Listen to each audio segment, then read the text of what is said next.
After 5 years, ang laki na ng pinagbago.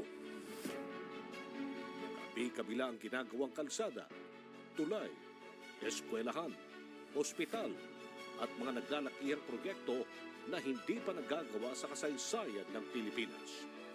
Ngayon pa lang sa panunungkulan ni Pangulong Rodrigo Roa Duterte, masasabi na nga ba na ito na ang golden age of infrastructure?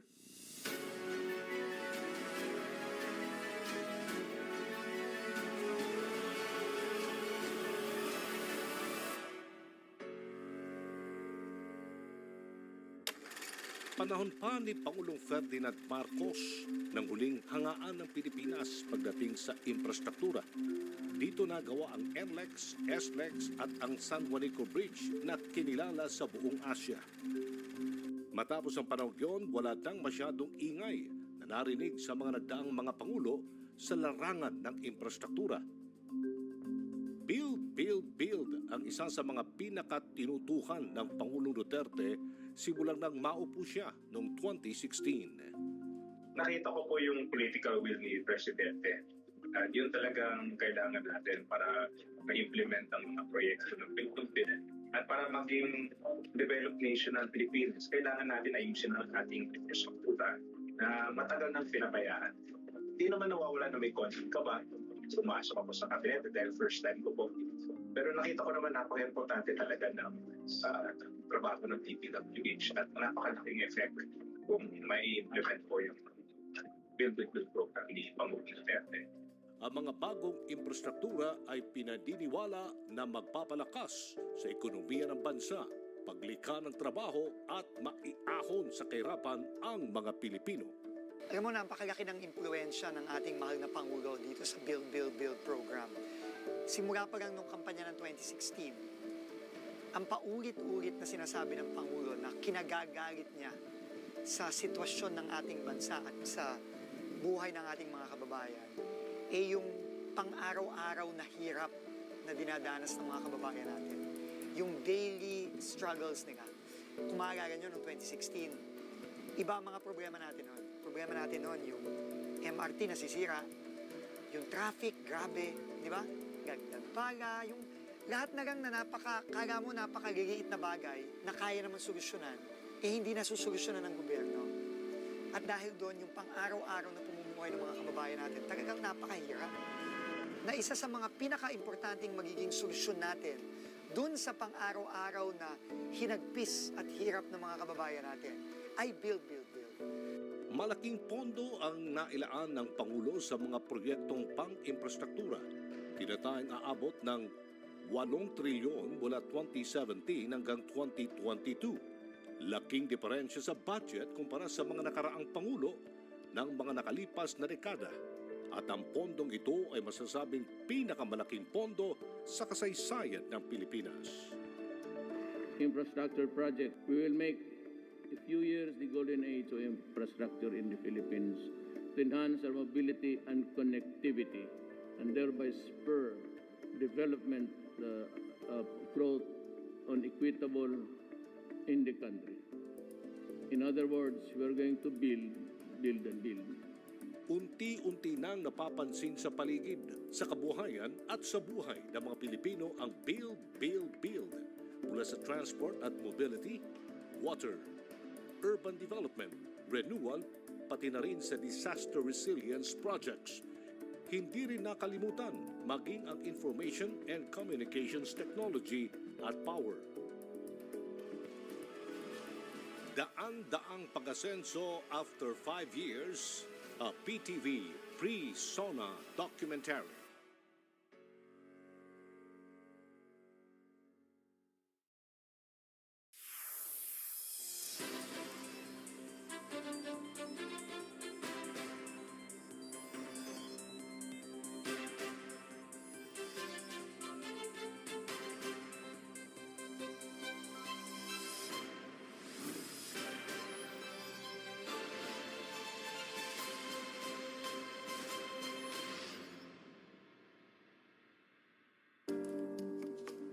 Ang Build, ang pinakaambisyosong plano ng Pangulong Duterte sa infrastruktura. Buong puwersa ang mga ahensya ng pamahalaan upang maisakatuparan ang plano ng Pangulo. The agencies decided to work together. So nagkaroon ng interagency task force. So that's Department of Finance, Department of Budget and Management, NEDA, DPWH, DOTR, and then DCDA.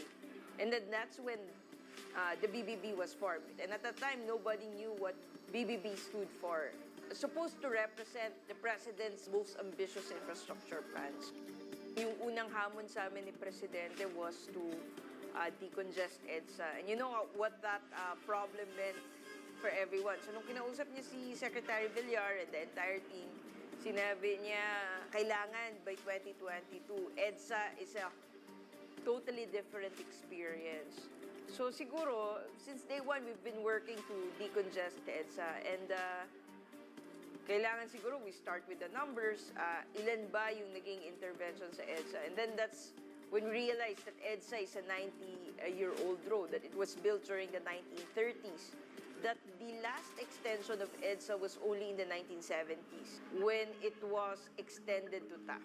And then after that, hindi na natin ginalaw yung EDSA. The problem is, dumami yung population natin, it exceeded its maximum capacity by almost 140,000 vehicles. So alam namin, to be able to decongest EDSA, then we have to take out 140,000 vehicles out of EDSA at the minimum to bring it back to its original capacity.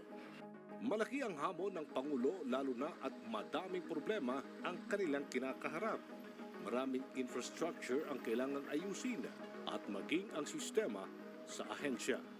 Ayon kay Department of Public Works and Highways Secretary Mark Villar, una niyang tinutukan ang sistema ng gobyerno.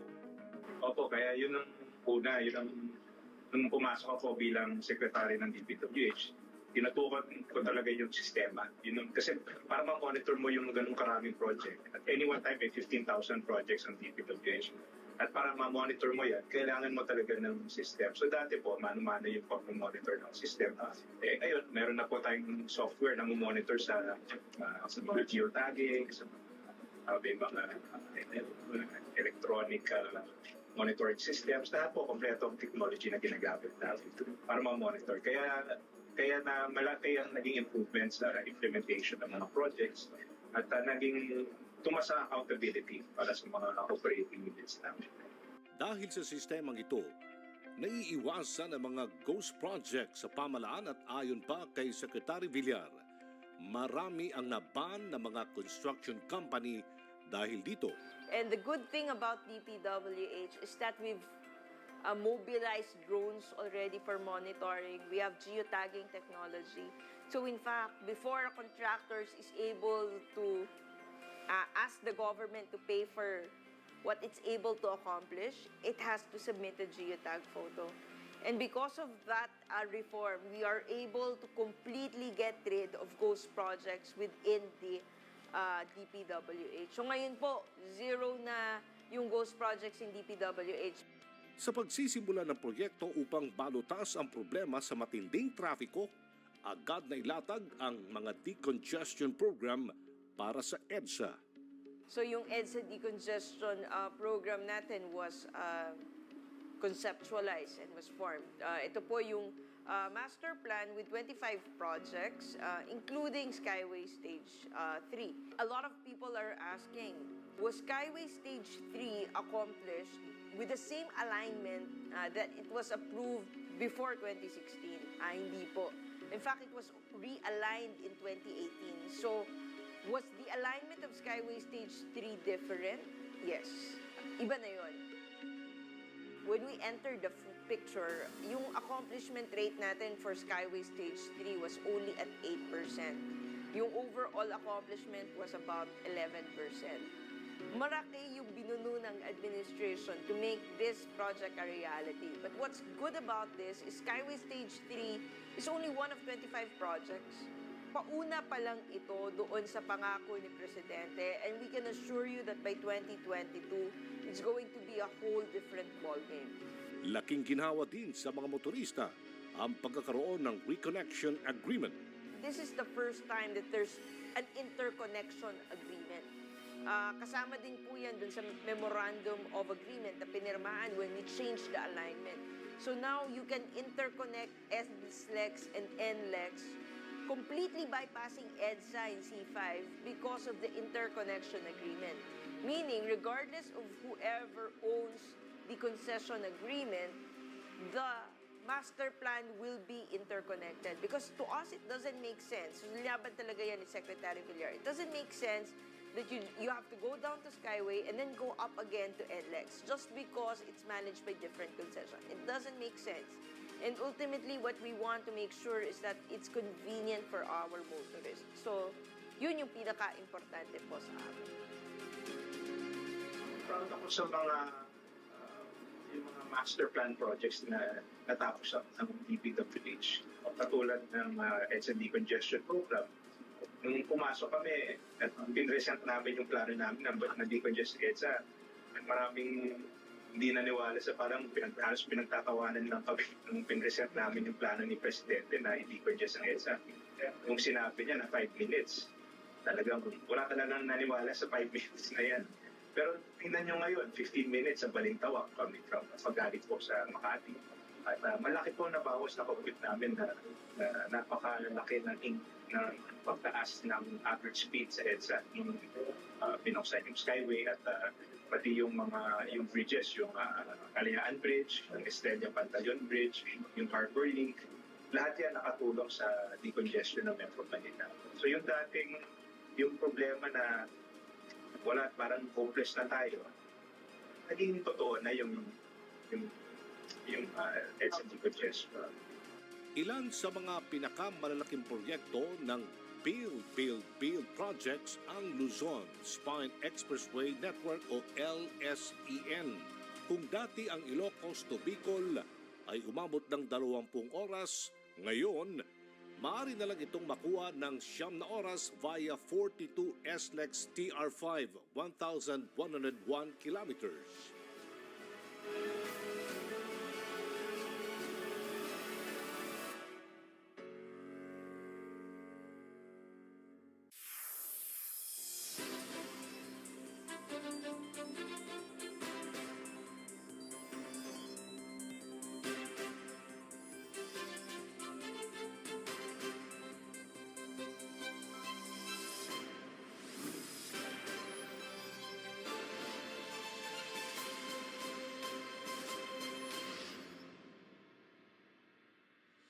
Hindi lang sa Luzon makikita ang mga kamangha-manghang mga proyekto maging sa Visayas at Mindanao din. Sa malalayong lugar na inaakala na malabo na mabibigyan ng pansin ng pamalaan ang kanilang pangangailangan, ang mga katutubo naranasan din nila ang mga pagbabago sa infrastruktura. Ang mga taga Colonsabak, Matanao, Davao del Sur na ikwento ang kanilang hirap noong wala pang kalsada sa lugar. Sir, kanang iskutan, sir, sa wala pa ni karsada, nagpuyo kami diri sa Colonsabak. Tigtig yung litsura na mo. Kami ang tribo nga gibiyaan sa mga presidente nga naagi. Kayon sa ang problema diri, sir, bisag kunami masakitun, kunay kanang gipusil, kunay maghikog, una mo abot sa poblasyon sa Matanao, sir, bugnaw ng ilong, patay na. Kay tungod sa kadugay sa tabang nga ambulansyawa kasulod diri sa amo. Ang among gibuhat, sir, kabayo. Pila na katuig na mo, nidako na ko diri hangtod na nanigulang ako, munay among pirming maagian sa kalisod. Sa niyan nahitabo na sa una sa amo, sir, nawad-an namig paglaom nga naay mo abot sa amo. Bisag gamay lang diferensya, maghikog. Oh, magrementado. Tungod kay wala na may paglaom bahin aning tungod ani. Among mga anak na ay nagmasakit, na ay kalibanga, kalintura. Dadon sa inahan. Ibutang diri sa iyang pikas lawas, baklay. Walay sakyanan. Walay motoro. Naluoy kami. Moto nagingon tanan namo wad-an na kitag paglaom. Walay presidente nga mutabang nato. Bisag pila ang presidente mo, agi mo, mahimong presidente mo na mo, way makatabang.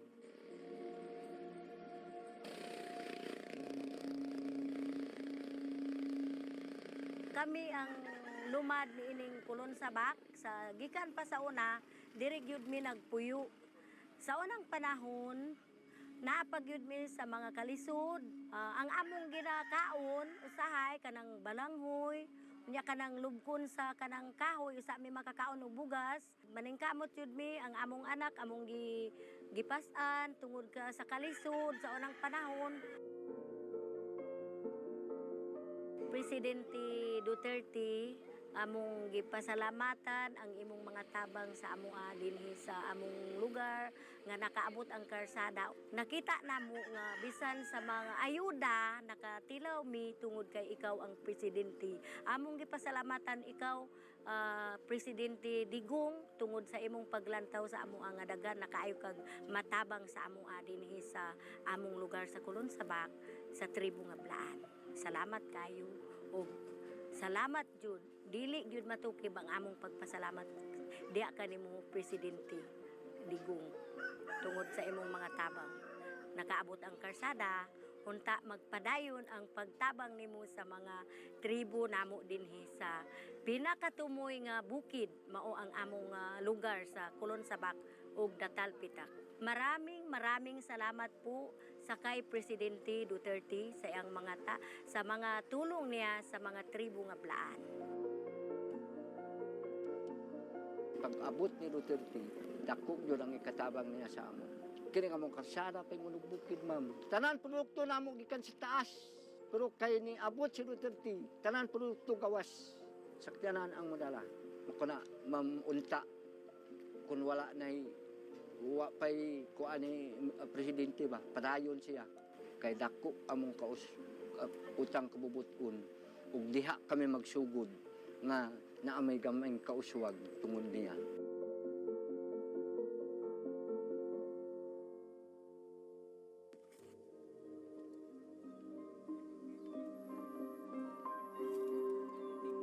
Noon na wala pa ito, doon kami tumatawid, sumasakay sa balsa. Ay kung baha, hindi ako tatawid gawa ng mamatay ako dahil hindi ako marunong lumangoy.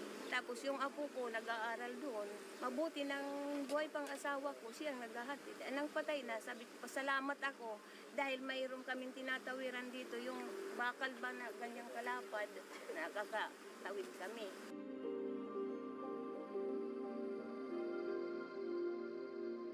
Sayang masaya kami. In behalf of my farmers, masaya kaming lahat na nagkaroon talaga nito. Kaya sabi ko naman na hindi na tayo mahirapan kahit ano pang gawin namin dito, madali ang transportation. At saka dito yung mga vehicles naman, parang short din kung dito dumaan. Papunta ng doon sa Tacloban, madali dito.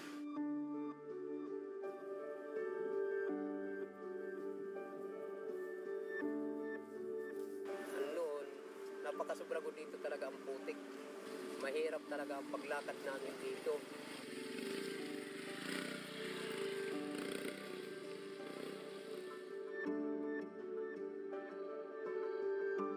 Ito, malaki rin sa akin ang tulong na nato ng Pangulo Duterte, natayuan dito ng kalsada sa Katulay. Malapit na ang pagdaan ko. Pag nag-harvest ako ng produkto ko, malapit na ang pagbinta ko. Nakakahanap ako kaagad ang sakyanan at saka naabutan ko ang presyo na medyo na namamahal-mahal na. Di katulad ng dati nga wala pa rito yung kalsada. Mag-harvest ka pala ngayon, bukas pang pagbinta. Natutuyo muna. Kay malayo man. Nagpapasalamat ako na natin Presidente sa kan Duterte.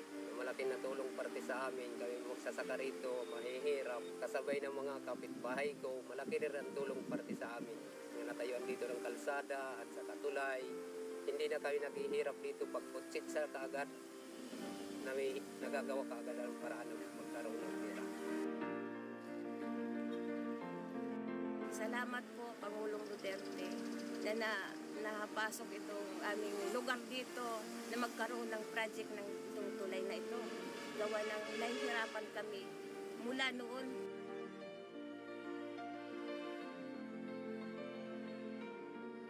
Ayon kay Secretary Mark Villar, di nalilimutan ang malalayang lugar, halos lahat ng probinsya may mga big-ticket project. Oo, kaya marami din kami mga programs, yung mga convergence programs. Meron kami na farm-to-market roads, meron kami mga tourism roads, meron din kami mga trade and industry para sa mga may negosyo, mga pabrika, mga roads leading sa mga job generators. So ito po yung nakakalat sa buong Pilipinas.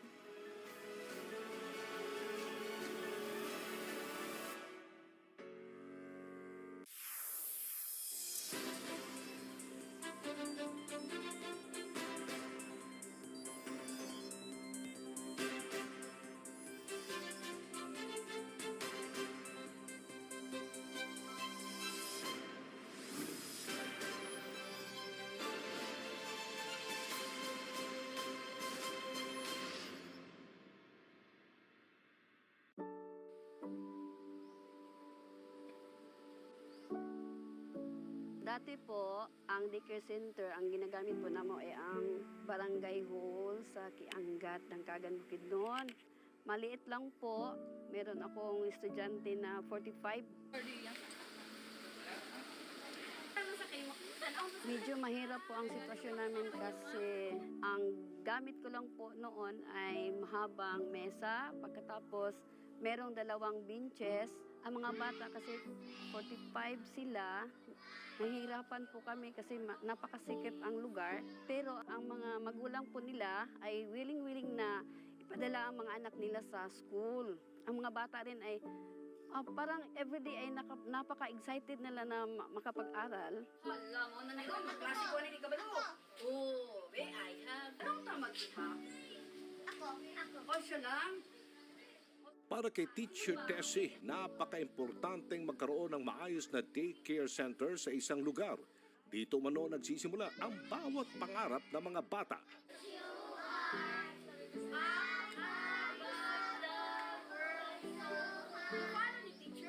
Napaka-importante po ang daycare center kasi yun ang simula ng mga bata na meron silang pag-aralan, no?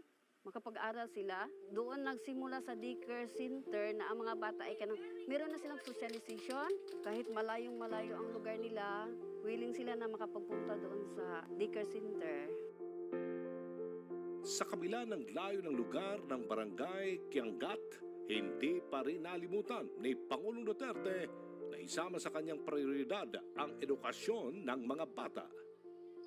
Napakaswerte na sa barangay Kiangat na ang Pangulo natin ngayon ay si Pangulong Duterte na nabigyan niya ng pagkakataon ang mga bata na mabigyan ng mas maayos na classroom o conducive classroom for learning na. At pagdating siguro kung matapos na itong pandemic natin ay siguro ang mga bata pagdating nila sa paaralan nila ngayon, mas magustuhan pa nila na makapag-aral dahil maganda na ang eskwelahan nila dito lang noon.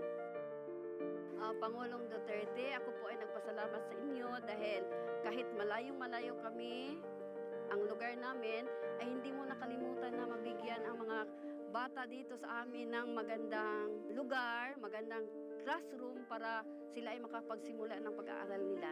Salamat po.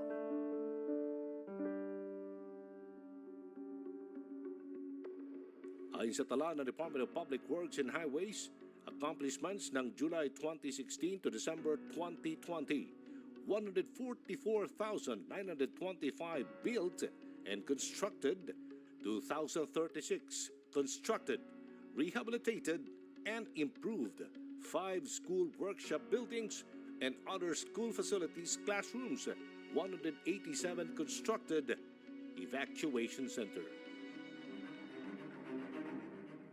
Bago pumasok ang Duterte administration, tinaguri ang worst airport ang Ninoy Aquino International Airport dahil sa pangit na serbisyo, mahabang pila, laglag pala, bukas bagahe at sa mga dishonest na mga airport staff. Problema din sa mga pantalan at maging sa mga tren at riles ang malaking problema ang sumalubong kay Department of Transportation Secretary Arthur Tugade. Nakita ko yung problema, I was challenged. Kasi hinimay ko yung problema. nakita ko yung tinatawag na low-hanging fruits. Meron yung mga medium-term problem at meron yung long-term na pangangailangan. Polisiya, struktura. A-addressing ko yan. My mentality is challenged. My commitment is preserved. Anong sabi nila sa MIA? One of the worst airports in the world. Barely 1.5 years during our stay.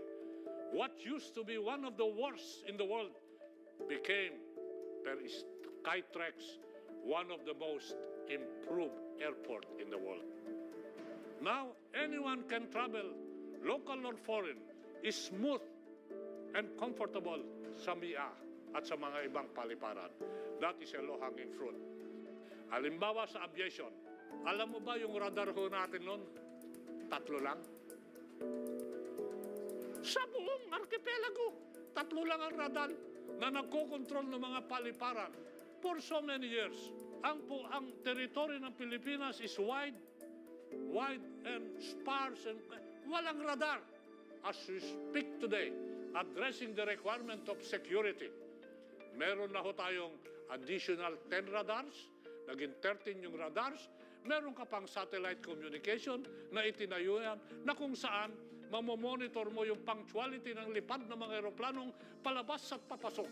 Mamomonitor mo yung identity ng mga aeroplanong lumilipad sa himpapawid ng Republika ng Pilipinas. Ayon sa summary ng DOTR Kaap Airport Project, 121 project completed, 114 ongoing, and 75 project ang under procurement. Problema din ang sumalubong sa administrasyon pagdating sa mga tren at mga riles nito.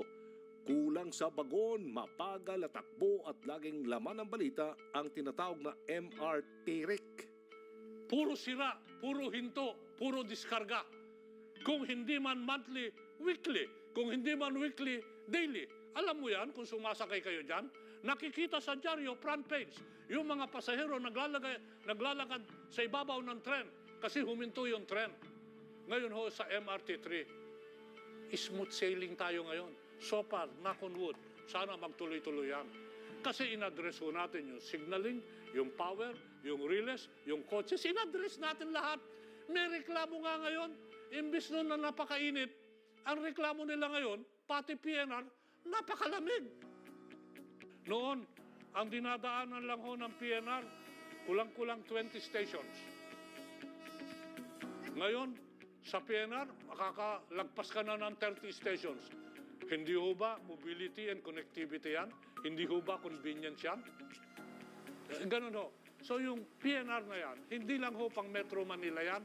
Yung PNR projects papuntang Bicol.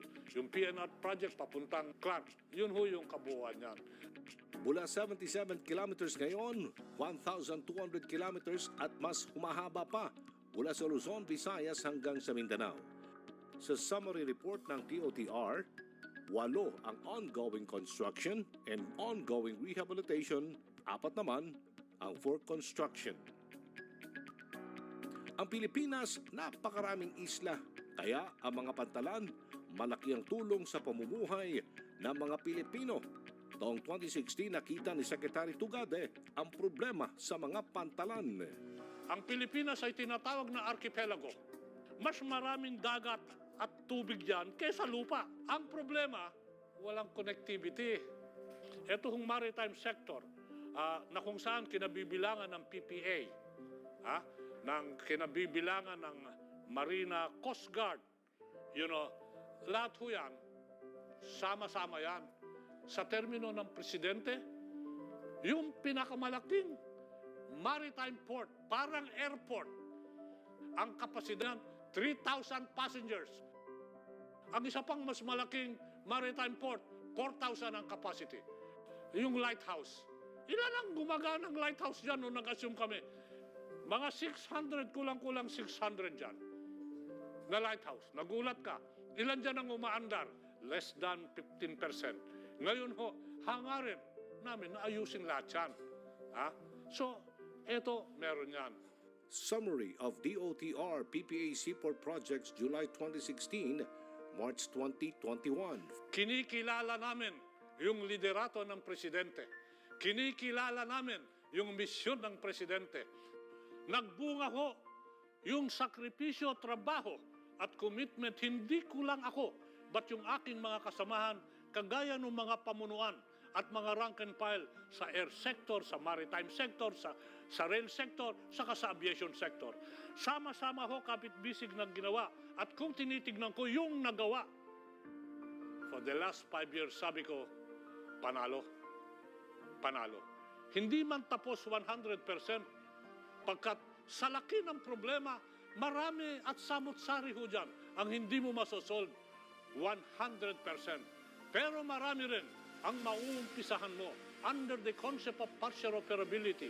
Para nang sa ganun, kung maumpisahan man ngayon at hindi natapos, maitutuloy nung susunod na administrasyon. Kung naumpisahan man ngayon at natapos, then we have achieved the marching order of the President, make the Filipino life convenient and comfortable.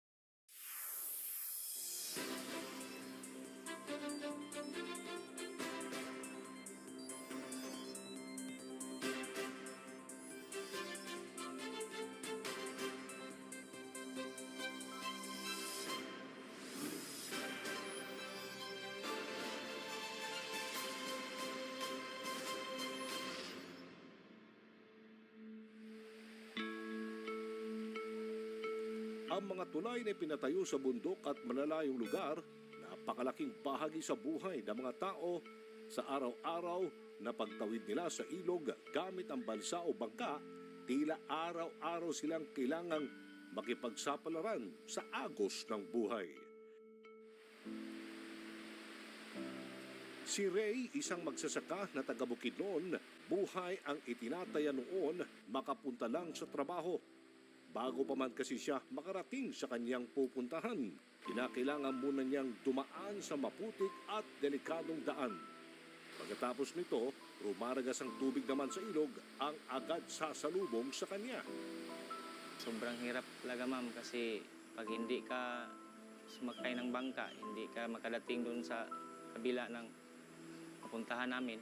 Buwis-buhay, pag ganyan ang kalaki ang tubig, hindi kami makadating doon. Yun lang sa kasi ang pangitaan namin. Dito kami nakatira, walang pinag-aralan kasi punta, farmer, hanap buhay. Buti na lang natapos tong tulay. Ako nga, naano din ka ako dyan.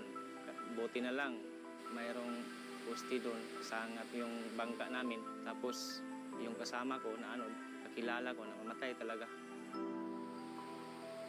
Kinakabahan talaga ako, naiyak na. Yung asawa ko, hinahanap na ako. Matagal kasi ako nakauwi kasi naanod ako. Totoo talaga yun. Para kay Ray, isang pangarap na natupad sa tulong ni Pangulong Duterte ang mabuo ang Natulungan Bridge.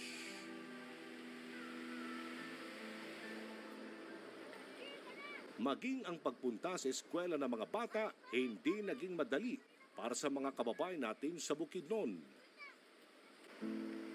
Yan na yan ginaga kwa balakahan gabi na ita sa mga estudyante tabito iyanan kuha man kung mamahaan ko muli ko mahapon pag uli dan bahaan hariin man matimo amay inay dan ta manlok man layon din ten mga bata makatirugoon lang dia talayon hari nagin makaya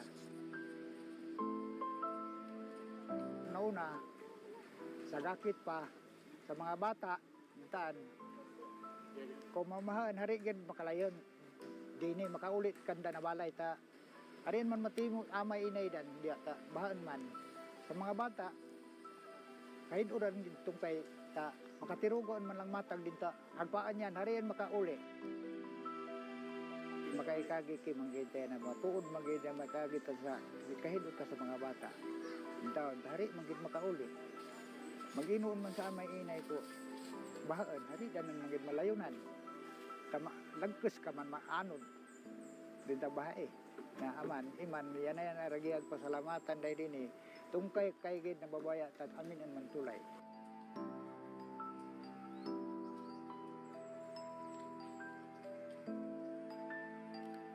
Yung pagka-disgrasya nila, galing sila sa simbahan, nagdasal sila ba. Marami sila doon. Pagtapos, yung dalawa na sila magkapatid, pati yung apo ko nang nagtawid dito sa ilog. Yung iba dyan man, dyan man sila. Pagtawid nila dyan, o dyan, anod yung ano ko, asawa ko dito nagdaan, pero hindi siya namatay, nakahawid ng kahoy doon. Yung dalawa, yung apo ko, pati yung kapatid niya, yun ang namatay, nawala. Doon sa Oriental siya nakita na malayo siya. Taga dyan man lang yung kapatid sa asawa ko. Abang na masyado kami. Takbo ako, sige akong sigaw kung saan ang bata, kung saan. Para akong nawala na ako ng ano. Tinakbo-takbo ko lang yan, patungo doon sa ubos. Doon sa ubos talaga, lapit sa, abot na kami doon sa Tanglaw, yung agianan sa Tanglaw, doon na kami. Layo na masyado. Para akong inanggap ko masyado yung bata na yun, doon sa amin yung nagtira. Kinuha ko yun sa anak ko. Nawala pa, hindi namin nakita talaga. Ngayon, wala na talaga. Pangarap ko yung sabi ko, kahit maestra na lang, paralin ko talaga. Kaya isa man lang anak ko, babae. Anak man ang sinagot ko yun, ang katong yung apo ko, anak lang sa sinagot ko yun eh. Hindi talaga tunay kong anak. Hindi ko tunay na tunay na apo, pero mahal ko talaga. Yung bata na yun. Kung minsan nga, sa balay, mag-iyak pa ako kung makaalaala ko. Parang hindi ko matagal ko talaga matanggap siya na nawala sa akin. Yung bata na yun. Nahirapan yun ako. Magdalawa ng taon, pero kung minsan, panaginipan ko siya, iyak naman ako. Mahirap talaga tanggapin ba? Talaga nagpasalamat kami ng ating presidente. Kasi tinulungan kami nila na hindi na kami mamahirapan. Talagang malaki ang tinulong sa amin. Itong kuryente, natanggap na namin, mga bahay namin, may ilaw na. May tubig pa kami, dating na sa bahay. Panghanapin namin sa gobyerno. Talagang masaya kami.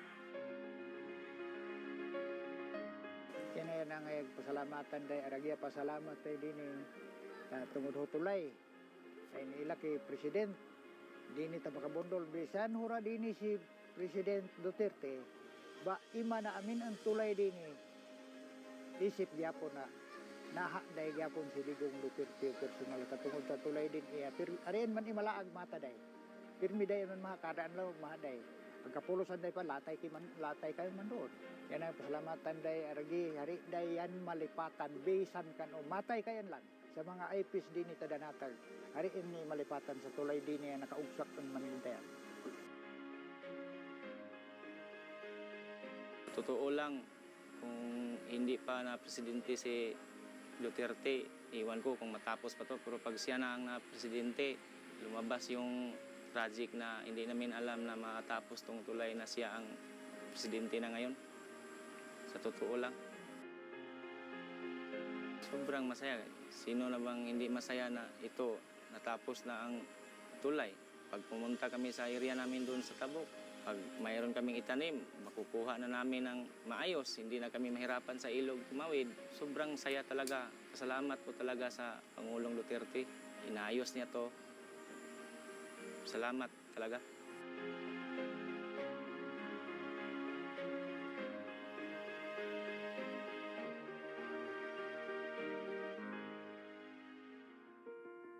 Hindi naging madali ang Build, Build, Build project.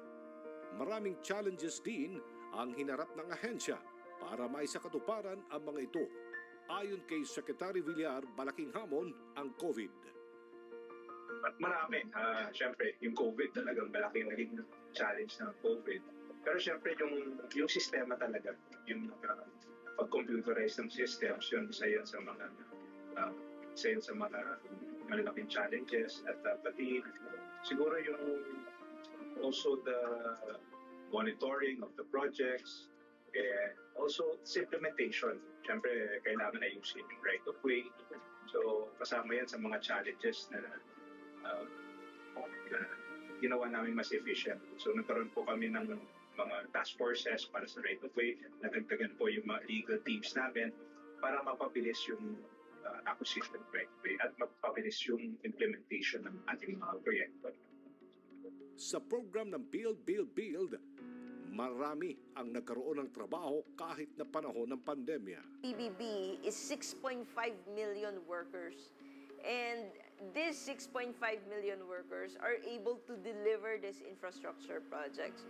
A lot of people are asking, bakit maraming nade-deliver na project sa BBB kahit na pandemic? Because we were the first one to do a construction bubble. And that's why we know the sacrifices of our construction workers, because hindi sila nakakauwi sa mga pamilya nila until matapos yung project. It follows the same format as an NBA bubble. It's just that here, we construct instead of playing basketball. So everyone was tested before they enter the bubble. We know exactly where they are. They are housed in barracks. We know the schedule of the workers, and now we're able to hire more. Because if dati, yung operation schedule natin is 12 hours or 9 hours. Now we're doing a 24-hour time schedule para mahabol natin yung mga projects natin. Which also means we've multiplied the factor of construction workers in the sites by 3. And that's, I think, the most important at this stage. Of course, there's a delay because for 3 months we were not able to do any kind of construction. But we were happy about it. We saw it as a silver lining. Na finally, we're able to hire more workers. Because at the time, there were so many workers coming from the Middle East. Bumalik sila dito and they're looking for jobs. So what BBB did was to maximize the current workforce to ensure that the construction workers coming from abroad is hired in the Philippines. So marami po tayong OFW. Maybe they don't get the same salaries that they did abroad, but at least may trabaho po dito. And I think some of the workers may sense of pride that they're finally back in the Philippines and they're bringing in their knowledge and their skills back into the country. Marami mang hinarap na hamon ang administrasyon ni Pangulong Duterte sa mga programa ng infrastructure. I don't ever slow up, no I don't take shit. I got no love for the fakeness. If you wanna play tough and wanna hate this, I'll always show up. I don't ever slow up, no I don't take shit. I got no love for the fakeness. If you wanna play tough and wanna hate this, I'll always show up and make a statement. I don't ever slow up, no I don't take shit. I got no love for the fakeness. If you wanna play tough and wanna hate this, I'll always show up and make a statement. Everything I do so instinctive and so passionate. Every word I move so descriptive like an adjective. I got a vendetta against people who patented being negative when you should be getting after it. I got facts over tracks, this and that. Spitting slow, spitting fast. I could roast, I could gas. Think I'm okay at last, but I don't know if that can erase all the past. And the pettiness, a reflection of the emptiness. Hilarious, you think you're worth my time, you're delirious. Mysterious, because you hide behind a fake exterior. Inferior, you know I'll always be a bit superior. Get off of me, this ain't no humble brag. I want you to hear words, you can say them back. I want you to feel free from the chains at last, and to believe in what you got, it was built to last, yeah. Now that I've been put through hell, I never got anyone's help. I had to do it all myself.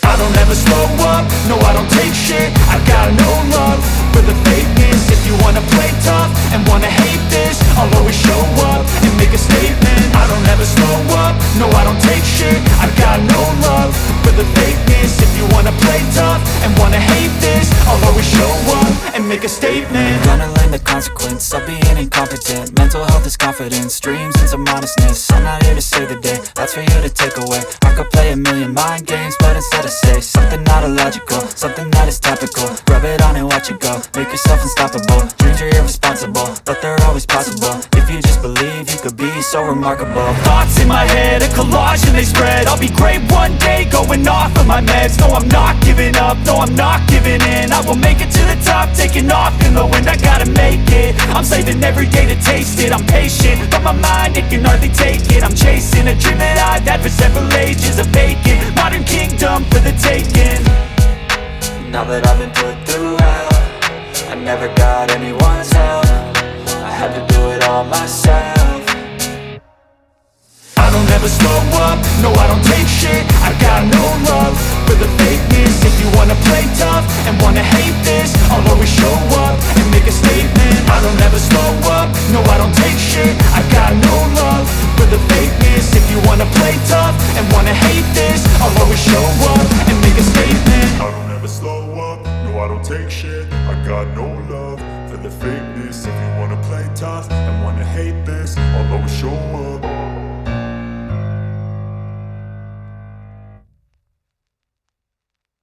Natin ang bullying ng ibang mas developed na bansa. So, maganda yung timing ng pagpasok ni Presidente. Yun talaga ang hiling ng mga tao, isang magkaroon ng isang action man. And I can say, working with the President for so many years, na action man siya. At marami siya na-accomplish. And clearly, makikita mo naman, lalo na sa infrastructure, makikita mo naman yung mga tulay, more than 5,000 na tulay, more than 26,000 kilometers of road, 144,000 classrooms, 10,000 flood mitigation structures, na-decongest ang EDSA, nagkaroon ng connection yung mga probinsya. Itong iba na yung Pilipinas ngayon. Nais ko pong magpasalamat kay President Duterte para sa tiwala niya sa akin. Siyempre, nung pumasok ako, pa lang ako, 38 years old pa lang ako. At naintindihan ko naman, nagkaroon ng konting bashers nung pumasok ako. At naiintindihan ko naman dahil wala pa naman akong record. Wala pa naman akong record ng dahil hindi pa ako ng masyadong kilala ng mga tao. So si Presidente talaga nagtiwala sa akin. And I hope I didn't disappoint. Sana hindi ko na-disappoint. At talagang binuhos ko lahat para maging successful ang Bid program. I will push harder in the pursuit of programs that we have started, but always within the parameters of the law. I will not stop until I reach the finish line. I dream of glowing days ahead for every Filipino. I dream of a Philippines better than the one I grew up with. This is my pledge and commitment. But I shall continue to comply with my constitutional duty to serve and protect the Filipino until the last day of my term.